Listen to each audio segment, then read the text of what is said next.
In every marriage, there are conversations that get postponed, truths that feel too dangerous to speak aloud, and moments when the gap between what we feel and what we say becomes so wide that we're essentially living separate lives while sharing the same home. But sometimes that gap becomes unbridgeable. Sometimes one person reaches a breaking point while the other remains oblivious. And sometimes the truth explodes into public view in the most unexpected and devastating way possible. This is the story of how one woman's carefully planned surprise for her husband on national television became the most shocking moment in Family Feud history. How what was supposed to be a celebration turned into a divorce announcement in front of millions of viewers, and how Steve Harvey found himself trying to navigate the complete implosion of a marriage happening in real time on his stage. Before we dive into this powerful story about communication, the death of relationships, and the courage it takes to finally speak truth after years of silence, make sure you hit that like button and subscribe to our channel. Because what you're about to witness is a stark reminder that what we don't say in our relationships can be just as destructive as what we do say. And that sometimes the kindest thing we can do is be honest even when that honesty destroys the illusion of happiness we've been maintaining. The Thompson family from Indianapolis, Indiana walked onto the Family Feud stage in July 2025 with what appeared to be typical game show excitement. 5 people ready to compete, laugh, and maybe win some money. Leading the family was 42-year-old Thompson, an elegant woman with carefully styled blonde hair, expensive jewelry, and a smile that seemed practiced rather than genuine. Beside her stood her husband of 18 years, 45-year-old Richard Thompson, a successful real estate developer who carried himself with the confidence of someone used to being in control. They were joined by Richard's younger brother David, Catherine's best friend Monica, and Richard's business partner Greg. During the pre-show interviews, Richard dominated the conversation as he apparently dominated most things in his life, talking about his business success, their beautiful home, their country club membership, and their seemingly perfect life. He made jokes about how lucky Catherine was to have married him, about how he'd given her the life most women only dream about, comments framed as humor but carrying an edge of arrogance that made the production staff slightly uncomfortable. Catherine stood beside him smiling, nodding at appropriate moments, but there was something in her eyes, something hollow and resigned that suggested the smile was a mask she'd perfected over years of wearing it. What the production team didn't know, what Richard himself had no idea about, was that Catherine Thompson had been planning this Family Feud appearance for months with very specific intentions. This was not meant to be a fun family activity or a chance to win money. This was Catherine's carefully orchestrated exit strategy, her way of finally doing what she'd been too afraid to do in private, telling her husband that their marriage was over. For the past 5 years, Catherine's marriage to Richard had been dying slowly, suffocated by his controlling behavior, his dismissiveness, his constant need to be right and to be the center of attention, and his complete inability to see her as an equal partner rather than an accessory to his success. She tried to talk to him countless times about her unhappiness, about feeling invisible in her own marriage, about wanting partnership instead of being managed like one of his properties. But Richard never listened, not really. He'd dismiss her concerns, tell her she was being dramatic, remind her of all the material things he'd provided, and frame any discussion of problems as her being ungrateful for the life he'd given her. Catherine had been in therapy for 2 years, working through her feelings, building up her courage, and planning her exit. She'd consulted with a divorce attorney, had papers prepared, had secured her own apartment and moved important belongings there gradually over months, and had been waiting for the right moment to tell Richard it was over.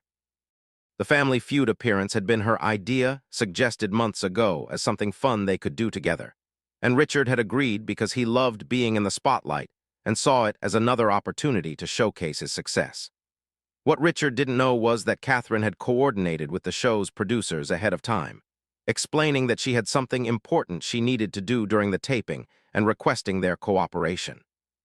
The producers, not fully understanding what she had planned but recognizing this was something significant, had agreed to work with her. Catherine's plan was ruthless in its calculation and devastating in its execution.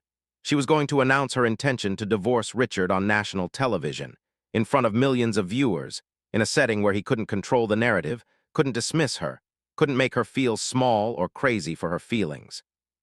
It was an act of taking power in the only way she'd figured out how, by making the private public in a way that couldn't be ignored or minimized. The game started normally enough, both families engaged and competitive. Steve Harvey worked his usual magic, getting laughs and creating energy. The first couple of rounds went smoothly, with both families giving good answers and the competition staying friendly. But anyone paying close attention would have noticed the tension between Catherine and Richard, the way she flinched slightly when he touched her, the way he talked over her when she tried to answer questions, the way she looked at him with something that resembled contempt more than affection. In the third round, during a question about marriage, the facade began to crack. Steve asked, "Name something married couples fight about most." Richard buzzed in confidently and answered, "Money, because wives always want to spend what their husbands earn." The answer was on the board, number 3 with 15 points, and Richard high-fived his brother as if he'd said something clever rather than something dismissive and sexist. Steve's eyebrows raised slightly at the comment, but he moved on with the game. Catherine, standing with the rest of the family, had a look on her face that suggested she was done pretending, done playing along, done protecting Richard's image while sacrificing her own dignity. The moment that Catherine had been planning for, the moment she'd rehearsed in her mind hundreds of times, came during the fourth round. Steve asked a question that seemed innocuous at first. "Name something you might surprise your spouse with." It was meant to get answers about gifts, romantic gestures, trips, the kind of pleasant surprises that happy couples exchange. Catherine was at the podium for this question, and when she buzzed in, everyone expected a lighthearted answer. Instead, what came out of her mouth stopped the entire studio cold. "Divorce papers," Catherine said, her voice clear and steady and completely serious. The audience gasped, uncertain whether this was a joke or something real. Steve's expression froze, his usual quick wit failing him as he processed what he'd just heard. Richard, standing with his family, laughed uncomfortably, clearly thinking this was Catherine making some kind of inappropriate joke. But Catherine wasn't laughing. She turned from the podium to face Richard directly, and everyone watching could see this was not a game show answer. This was a woman finally speaking a truth she'd been holding back for far too long. "Richard, I'm done. Our marriage is over. I filed for divorce 3 weeks ago, and you'll be served with papers tomorrow. I'm leaving you, and I'm doing it here now in front of all these people, because it's the only way you'll actually hear me instead of dismissing me or talking over me or making me feel crazy for having feelings and needs that you've ignored for years." The studio erupted in shocked exclamations, people gasping and murmuring, everyone trying to process what was happening. Steve Harvey stood completely still, his mouth slightly open, clearly trying to figure out how to handle this unprecedented situation. Richard's face went through several expressions in rapid succession: confusion, disbelief, anger, and finally a fury that made everyone on stage uncomfortable. "Catherine, what the hell are you doing?" Richard hissed, his voice low but audible to everyone.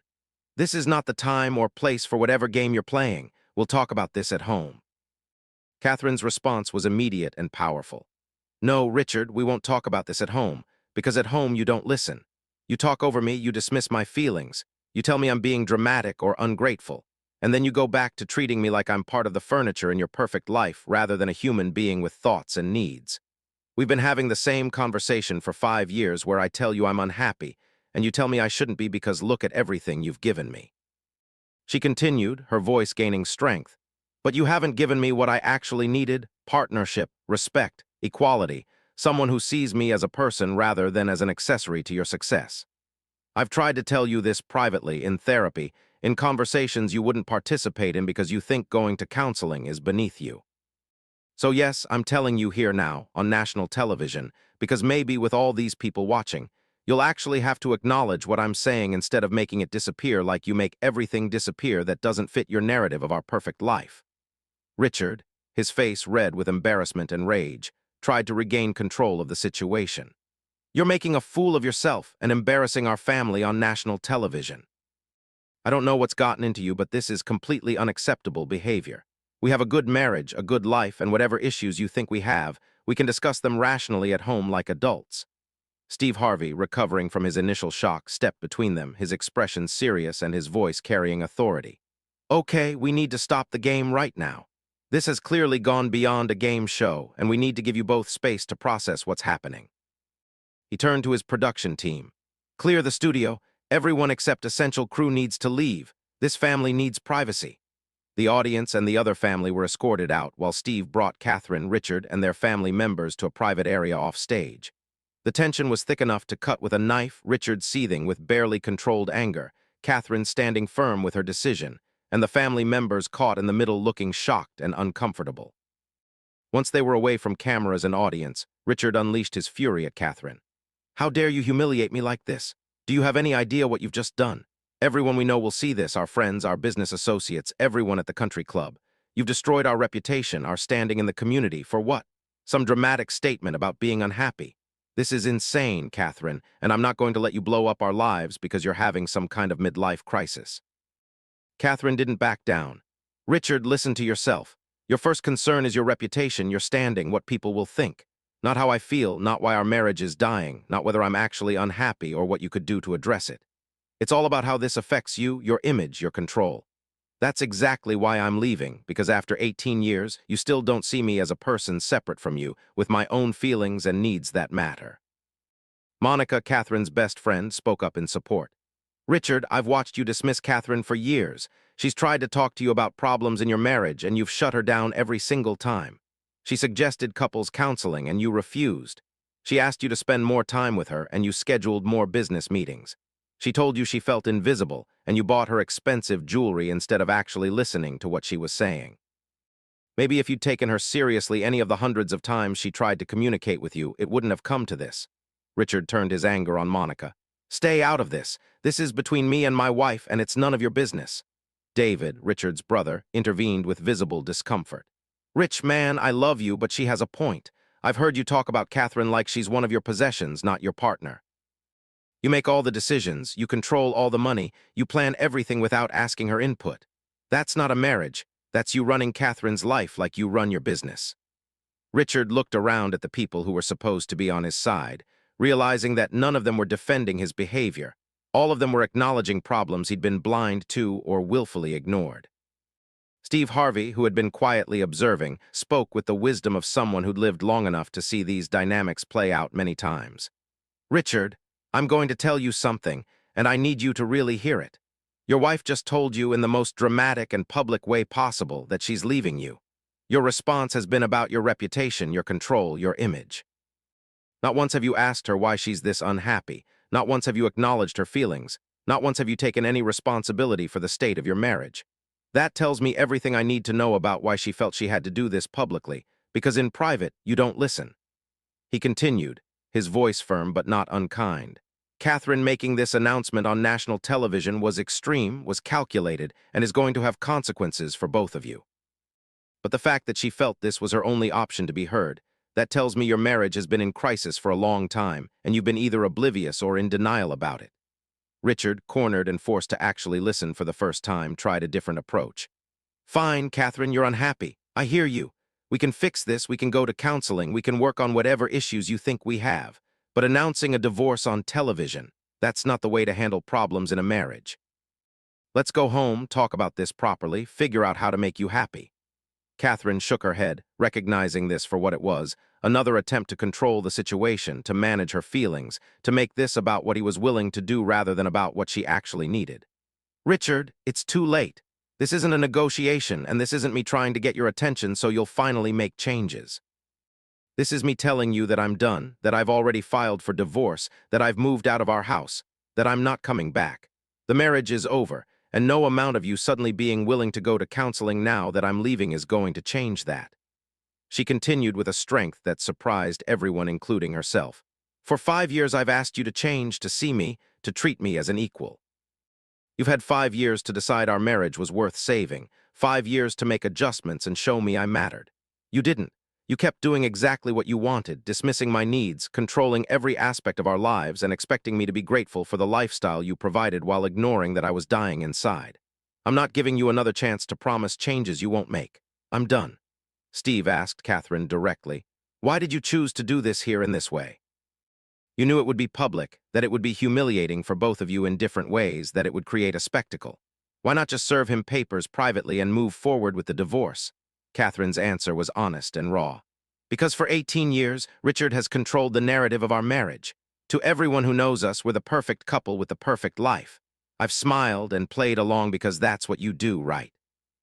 You don't air your dirty laundry, you don't make waves, you keep up appearances. But that silence, that pretending, it's been killing me. I needed to take control of something to make a statement that couldn't be dismissed or minimized or swept under the rug. Yes, it's extreme. Yes, it's going to be painful for both of us, but it's also the truth, and I'm done living a lie to protect his image. Steve turned to Richard. What are you feeling right now? Not about the public nature of this, not about your reputation, but about the fact that your wife is this unhappy, this desperate to leave, this convinced that you won't hear her any other way. For the first time, Richard seemed to actually absorb the reality of the situation. His anger deflated slightly, replaced by something that looked like confusion and the beginning of recognition. I don't understand how we got here. I thought we had a good marriage. I provided well, we had a nice life, we did things together. I didn't realize she was this unhappy. I thought she was fine, maybe had some minor complaints like everyone does, but I had no idea it was this serious. Catherine's response was sad but firm. Richard, I told you I was unhappy hundreds of times. I told you I needed more emotional connection, more partnership, more equality in our relationship. You just didn't hear it because you didn't want to hear it, because acknowledging problems would mean you'd have to change, and you didn't want to change. So you convinced yourself I was fine, that I was just being dramatic on the rare occasions I pushed back, and you went on living exactly how you wanted to live. The conversation continued for another hour, facilitated by Steve and a show counselor who'd been brought in to help navigate this crisis. They discussed the patterns in Catherine and Richard's marriage, the control dynamics, the communication breakdown, the different definitions of what a good marriage looked like, and the fact that Catherine had reached a point of no return while Richard was just beginning to understand there was a problem. Eventually, they had to make decisions about what to do next. The footage of Catherine's announcement existed, captured by cameras that had been rolling. The question was whether it would ever air, and if so, in what context. Steve explained the options. We can destroy this footage, pretend it never happened, let you both deal with your divorce privately. Or, with both your permissions, we can create a special episode about communication breakdown in marriage, about control dynamics, about what happens when one person's voice gets silenced for years until they have to scream to be heard. But that decision has to be made by both of you, and Richard, you have to understand that if this airs, the world will see you in a very unflattering light. Richard, still processing everything, asked Catherine what she wanted. For the first time in their marriage, he was actually asking for her input instead of deciding for her. Catherine thought carefully before answering. I want it to air. Not because I want to humiliate you, but because there are thousands of women in marriages like ours, where they're not being abused in obvious ways, but they're slowly disappearing, being controlled and managed and dismissed until they don't recognize themselves anymore. If my story, as messy and painful as it is, can help even one woman recognize that she deserves better and find the courage to leave or to demand change, then it's worth it. Richard had the grace to agree, recognizing that after controlling the narrative for 18 years, the least he could do was let Catherine tell her truth. The episode that eventually aired, 5 months after the taping, was heavily edited and contextualized. It showed the moment of revelation, though edited to be less raw than the actual moment, and included extensive commentary from marriage counselors, therapists specializing in control dynamics, and other people who'd experienced similar relationship patterns.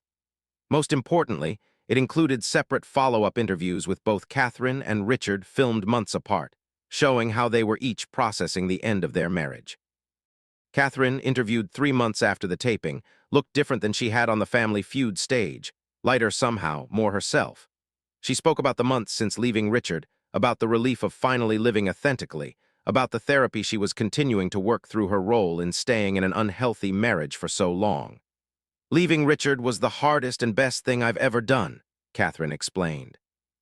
First month after I moved out, I kept second-guessing myself, wondering if I was making a huge mistake, if I should have given him another chance, if I was throwing away 18 years for no good reason. But then I'd remember how small I felt in that marriage, how invisible, how my opinions and feelings and needs never mattered as much as his. And I'd remember that I'd given him years of chances, years of conversations trying to tell him what I needed, and nothing changed until I left. She continued, announcing it on Family Feud was extreme, and I've had to deal with backlash about that, people saying I humiliated Richard unnecessarily, that I was cruel, that I handled it wrong. And maybe they're right that it was extreme. But I also know that if I'd told him privately, he would have talked me out of leaving, or I would have convinced myself to stay, or he would have made promises he wouldn't keep, and we'd be right back where we were. Doing it publicly, making it impossible to take back or minimize, that was what I needed to finally break free. Catherine also addressed her role in the marriage's failure. I'm not blameless. I stayed quiet for too long. I went along with things I was uncomfortable with. I didn't set boundaries firmly enough early on. I let patterns develop that became entrenched. I also recognized that I could have left years ago when I first realized I was unhappy, instead of staying and building resentment. Those were my choices, and I own them. But I also own the choice to finally leave, and I don't regret it. Richard, interviewed separately 4 months after the taping, was also different than he'd been that day, humbler, more reflective, clearly having done significant work to understand what had happened. He spoke with genuine remorse about his behavior in the marriage and his reaction to Catherine's announcement. Watching that footage back, seeing how I reacted when Catherine told me she was leaving, it was like watching a stranger. All I cared about was my reputation, my image, my control. I didn't ask her why she was unhappy. I didn't acknowledge her feelings. I just got angry that she was disrupting my perfect narrative. That's who I was in that marriage, someone who cared more about appearances than about my wife's actual well-being. He continued, "Since the separation, I've been in intensive therapy, working on understanding the control issues that destroyed my marriage. I've had to face some uncomfortable truths about myself, about how I was raised to believe that being a good husband meant providing materially but not emotionally, that making decisions for the family was leadership rather than control, that my wife's role was to support my ambitions while her own needs were secondary." Richard acknowledged that the marriage was over and that he didn't blame Catherine for leaving. Could she have handled it differently? Maybe.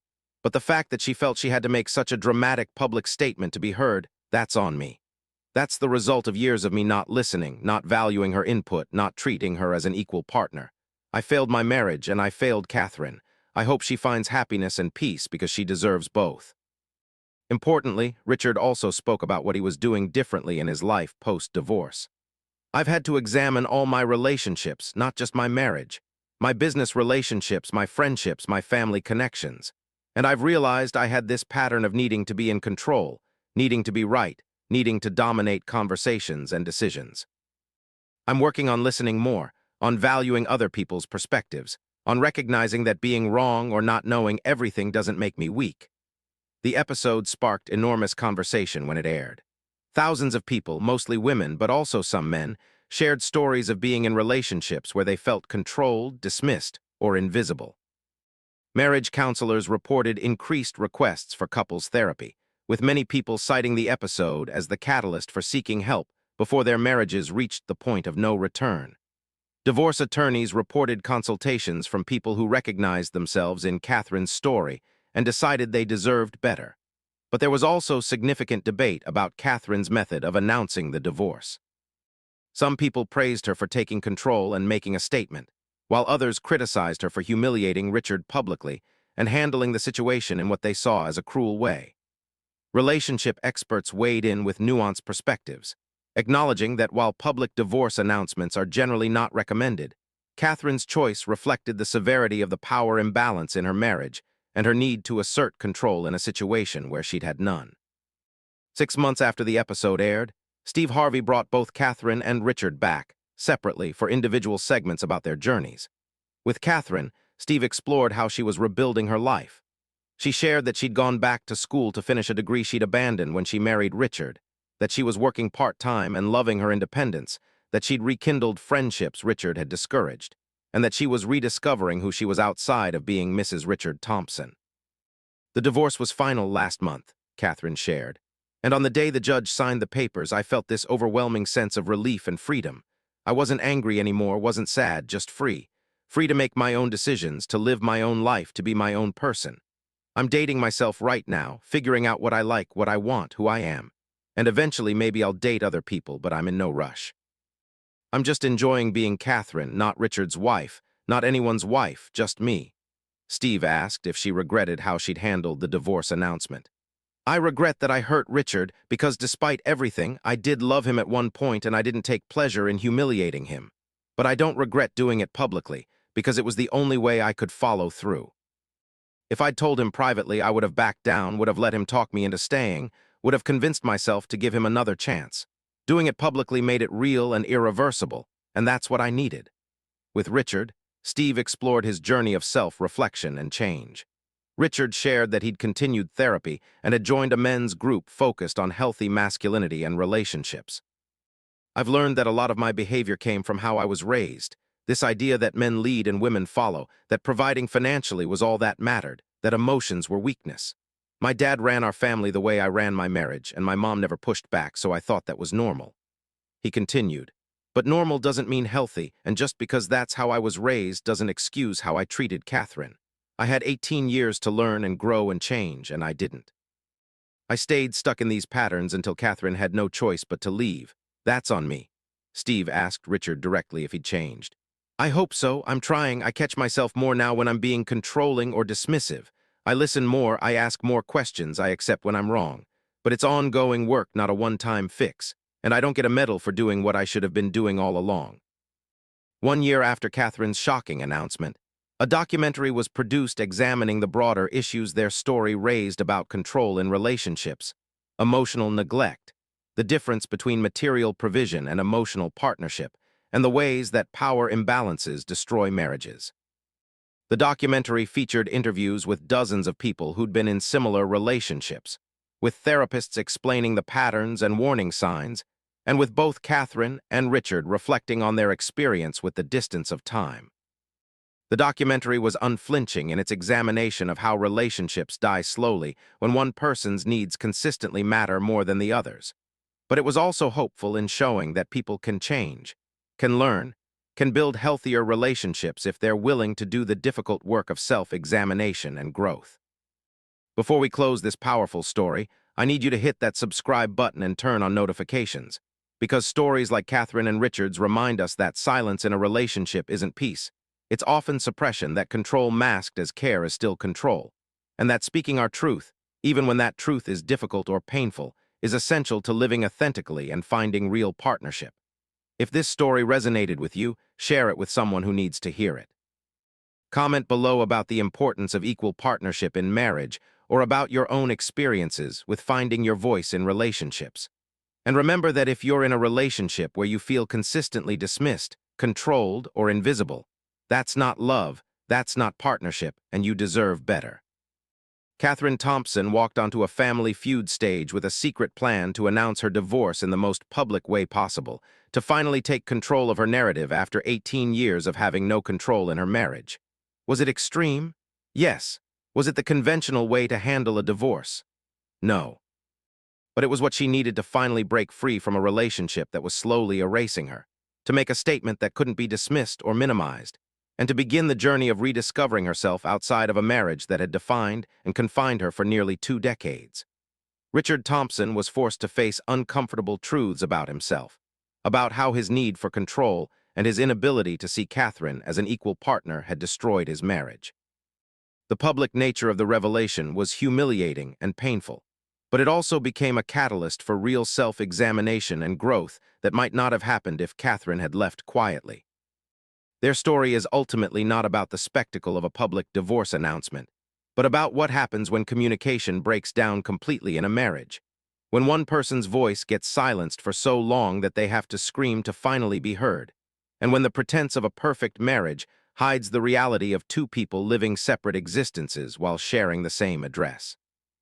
The lesson is clear. Relationships require active listening, mutual respect, and genuine partnership where both people's needs matter equally. And when those elements are missing, no amount of material provision or public appearance of happiness can sustain a marriage that's dying from neglect and control.